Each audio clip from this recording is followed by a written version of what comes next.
What's the deal, everybody, and welcome to another video. We got a banger here today, and today I'll be giving my 2021 NBA playoff predictions. Yes, the NBA playoffs are among us. No, that's not what I meant. I meant they're actually here. Yes, the NBA playoffs did start this weekend. I know I'm kind of late getting this video out. And there's a lot of series I'm going to be previewing, so grab a drink, get some popcorn, and let's get right into this.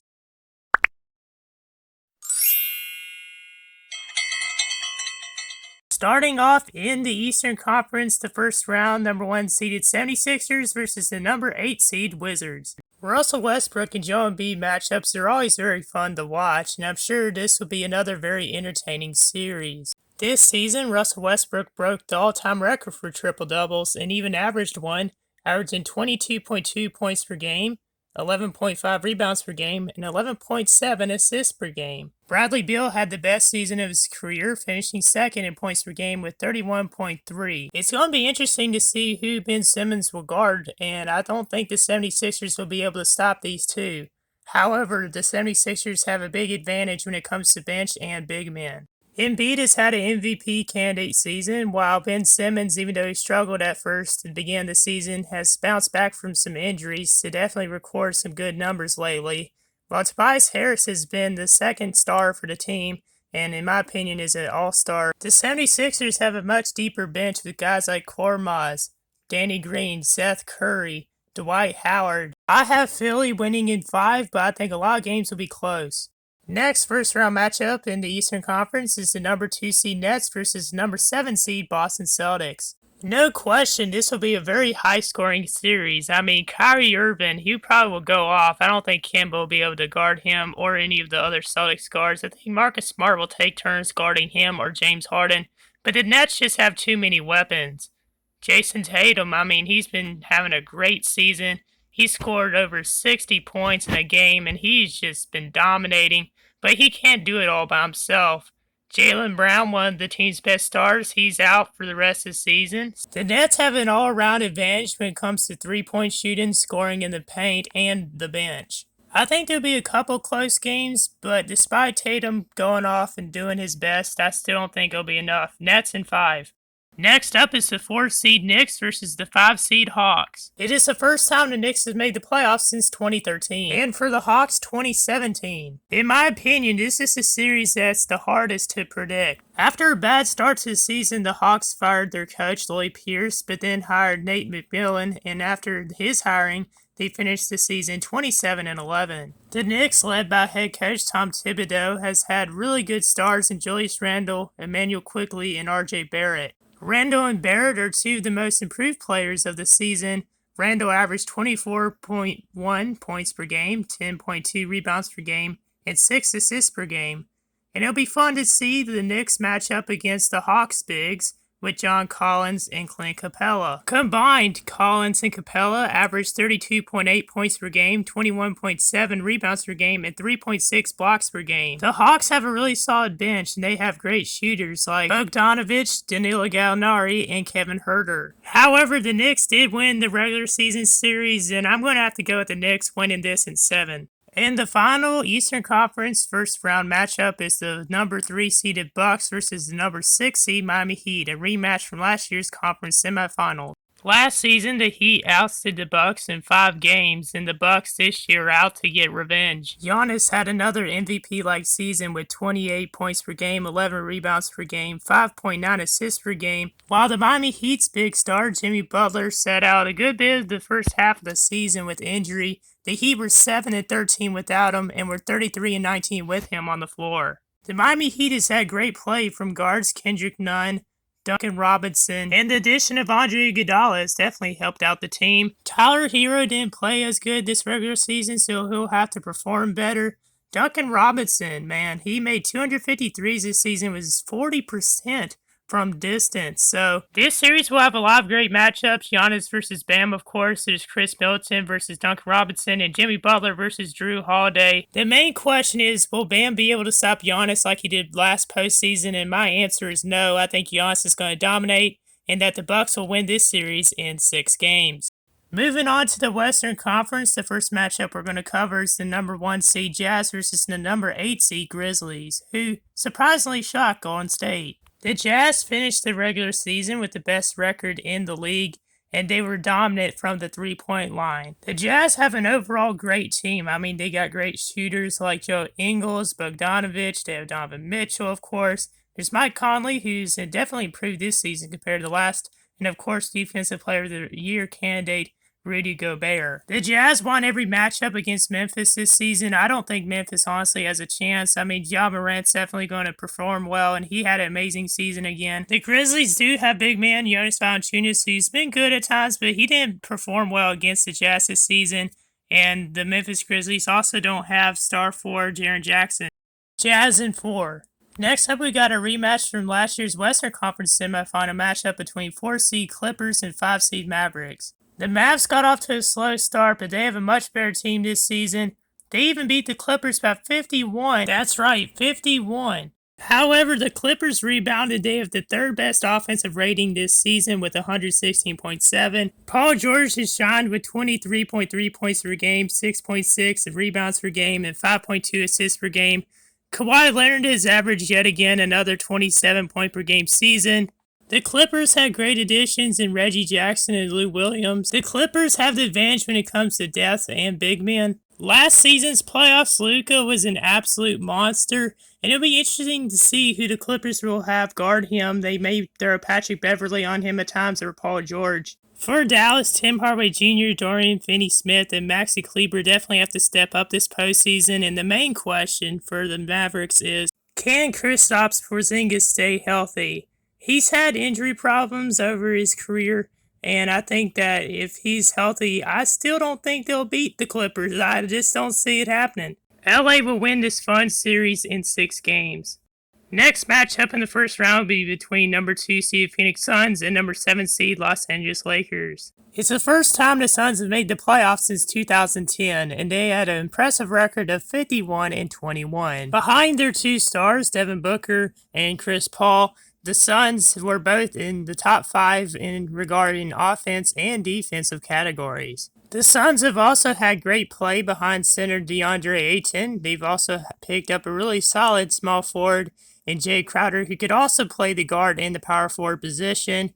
And not only him, but they've seen major improvement in Mikal Bridges and Javon Carter. The Suns won a couple games against the Lakers in the regular season, but in the postseason, that'll be a different story. They don't have as much experience, and I think these Lakers are definitely the better team. In the games that LeBron and AD were on the floor against the Suns, they absolutely shined, and I just think that there'll be a couple games that might be a little close, but I think most of them might end up being blowouts, so I have the Lakers winning this in 5 games. In the final first-round matchup in the Western Conference is between the number 3 seeded Denver Nuggets and the number 6 seed Portland Trailblazers. I think that the Portland Trailblazers are definitely got the advantage in this series, especially since Denver doesn't have their guard Jamal Murray. The Portland Trailblazers are just much better at the guard position, and I expect to see Damian Lillard, CJ McCollum, and Norman Powell have a great series. Now, Nikola Jokic, of course, one of the best players in the league right now, an MVP candidate. I'm sure he's going to perform well. Portland has some solid big men too, but I think Denver has an advantage in regarding the center and forward position. Denver had great pickups in Aaron Gordon and JaVale McGee, but even so, I just don't see Denver winning this series. I know that Michael Porter Jr. will end up probably doing really well. He's definitely emerged and improved this season. I mean, this guy has been averaging 23.5 points per game, and I think he's definitely emerged as the second star of the team since Jamal Murray's been out. I have the Trailblazers winning this series in 6 games. Moving on to the semifinals, the first matchup we got is number 1 seed 76ers versus number 4 seed the New York Knicks. I think some of these games will be pretty entertaining, but I think there'll be some that might end up being blowouts. I think the Philadelphia 76ers are just too loaded. I mean, I think that they definitely had the advantage in almost every category, And I think that the Knicks will do well. Don't get me wrong. I think Julius Randle's going to be playing pretty well. It's going to be interesting to see who guards him. They're probably going to have Tobias Harris guard him. Ben Simmons and Shake Milton can take turns guarding Emmanuel quickly, or Simmons could guard RJ Barrett. As I mentioned in the first round, the 76ers have a really good three-point shooting team, and Danny Green had a really good couple games against the Knicks. He had a couple clutch shots. Philadelphia did beat New York without Joel Embiid one game and one game without Simmons. So I think Philly will take care of the Knicks pretty easily. I think they'll win it in 5 games. Next up is the number 3 seed Bucks and number 2 seed Nets. The two teams had some very entertaining regular season matchups, which I reacted to one on my channel. So feel free to go watch that. I think Giannis will have a pretty spectacular series. I think Chris Middleton will do well too, but I just don't see the Bucks doing well matching up against the Nets star guards and Harden and Kyrie. And I think Giannis, I don't know if he would guard Kevin Durant, but I think that'd probably be the best strategy for the Bucks to do. Brook Lopez can match up well against DeAndre Jordan, and I think Joe Harris will have a pretty good three-point series, but I just don't see Bucks beating the Nets in this playoff series. Injuries could play a factor too, which I'll get into more in a little bit, because the Nets do have some injury concerns, I guess you could say. I think Spencer Dinwiddie, I thought I saw reports that Spencer Dinwiddie could return for the Nets, and if so, that'll be even better for them. PJ Tucker was a good pickup for the Bucks, but I just don't think he'll be able to guard some of these guys. Nets again in 5. Moving on to the Western Conference, the Jazz versus the Clippers. I think this would be a very great series. I mean, one of the best defensive teams in the league versus one of the best offenses in the league, if not the best offense. The matchup between two defensive greats in Rudy Gobert and Serge Ibaka will definitely be one matchup to look out for. If I was Tyronn Lue, I would put Rajon Rondo on another veteran guard, Mike Conley. I think that would be very good for the Clippers to do. The forwards of Kawhi Leonard and Paul George would definitely be better than the Jazz forwards. They'll probably destroy Ingles and Royce O'Neal. I can see the Jazz doing really well from behind the three-point line with Jordan Clarkson, especially in this series, and Bogdan Bogdanovic. Donovan Mitchell will probably dominate in this series. I don't think Patrick Beverley will be able to guard him very well. He's overrated, so it's going to be a very close, high-scoring series. I have the Clips, though, winning this in 7 games. Next, we got a rematch from last year's first-round matchup between the Trailblazers and the Lakers. In last season's playoffs, Damian Lillard and CJ McCollum went off. They were pretty dominant, and they only won 1 game, but I think this year the Trailblazers are much better. So I think that they'll be able to give the Lakers a couple really close games. When I was watching some of the Lakers games this season, I had a hard time watching their three-point defense, which is what they're going to need to do against the Trailblazers team, because a lot of those players can shoot threes, like Norman Powell and Simons, so they need to be careful. Andre Drummond will need to perform better. I think he'll be able to do well against an Enes Kanter or Yusuf Nurkic, and Anthony Davis just needs to stay out of getting injured. Dennis Schroeder will need to have a good series. I think he'll probably be guarding Damian Lillard at times. And LeBron James only played in 1 game against Portland this season, but in the game he played against them, he hit a couple really clutch shots and he basically won the game. So you never count the king out. I think that LeBron will definitely lead the Lakers to victory in 6 games. I think it will be a very fun series. Now moving on to the conference finals matchups. The 76ers only lost once in the regular season to the Nets, and all the games they played against them were really close and very fun. The Nets clearly had the advantage at the guard position with Kyrie Irving, Harden, Bruce Bowen, and I think they'll be able to take, of course, guys like Matisse Thybulle, Seth Curry, Shake Milton, so I think they need to put Ben Simmons on Kyrie or James Harden at times. Kevin Durant matching up against Tobias Harris will be very interesting to see how that turns out, because I think Tobias Harris will be able to score a good bit, but I don't think he'll be able to guard KD. Joel Embiid and Dwight Howard, I definitely take them over DeAndre Jordan and Blake Griffin any day. So Philly has the advantage there, but nowhere else. So I think one of the main factors in this series, of course, will be injuries. The Nets need to keep their stars healthy. I think the 76ers will be able to, but Simmons and Embiid, you never know. And as a Philly fan, of course, I want them to win, but I just don't think it's going to happen. I think the Nets are just too star-powered, and I still don't see how they had enough cap space, but that's for another video. The Nets are winning this in 6. And for the Western Conference Finals, it'll be the Battle of LA, the matchup people wanted to see last season, but I think it's going to happen this season. The Clippers will need a great series out of Paul George. I don't think he's going to have a bad playoffs, even though a lot of people still call him Pandemic P. I think both teams match up really well at the center and forward position. I mean, Ibaka would definitely take Montrezl Harrell. The pickup of DeMarcus Cousins definitely helped the Clippers as long as he could stay healthy.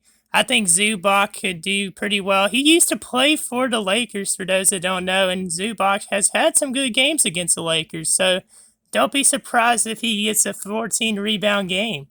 I don't think Kuzma will be able to stop Paul George, and I think that the matchup between LeBron James and Kawhi Leonard will be another historic one. Caruso, KCP, Dennis Schroeder going up against Rajon Rondo Beverly, Reggie Jackson, and Luke Kennard.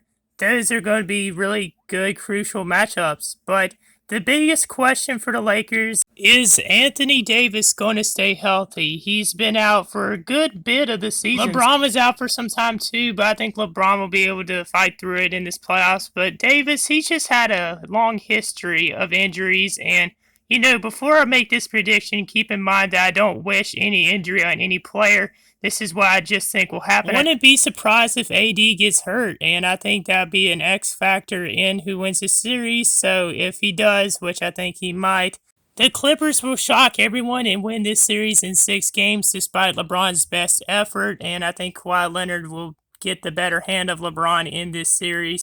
And moving on to the NBA Finals, as I mentioned earlier in this video, the Nets have some injury problems. Not only will it be a factor in the NBA Finals, but it will be a factor for the Nets throughout this whole playoffs. We've seen a lot of injury issues for KD over the past 2 years.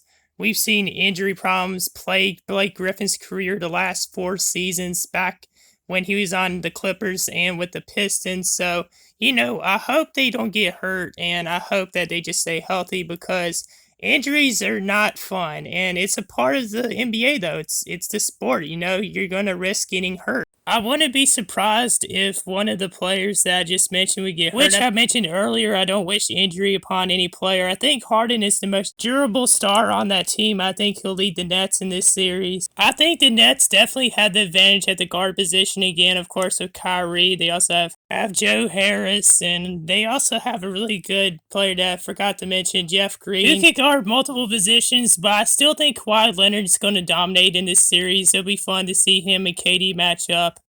No question do I think that this will be a very high-scoring matchup, and I think that the Nets, if they just stay healthy, they could win it all. But if they're not, then I have the Clippers winning this in 6 games. This, of course, is my prediction. It is not who I want to win. I'd rather see the 76ers win since they're my second favorite team behind the Hornets. And I think it would be pretty cool if the Lakers went back-to-back. They're my 3rd favorite team, but I just don't see it happening. I think Kawhi Leonard is, you know, Kawhi's the only person that has really been able to stop LeBron in the playoffs. So last year I picked the Lakers to win it all. This year I'm going more risky, so that's who I have winning. Comment down below your predictions. I'm very interested in seeing who you all have winning. If you enjoyed this video, please subscribe. I really appreciate it. I'm on the road to 300 subscribers by the end of May. And also, please hit the like button. It helps me out and helps get my channel out to more people. So, I appreciate every one of y'all that are continuing to watch my channel. And I look forward to bringing you more great NBA content and reaction videos to the NBA playoffs. So, be looking out for those. Also, don't forget to turn on the notifications so you'll know each and every time I upload.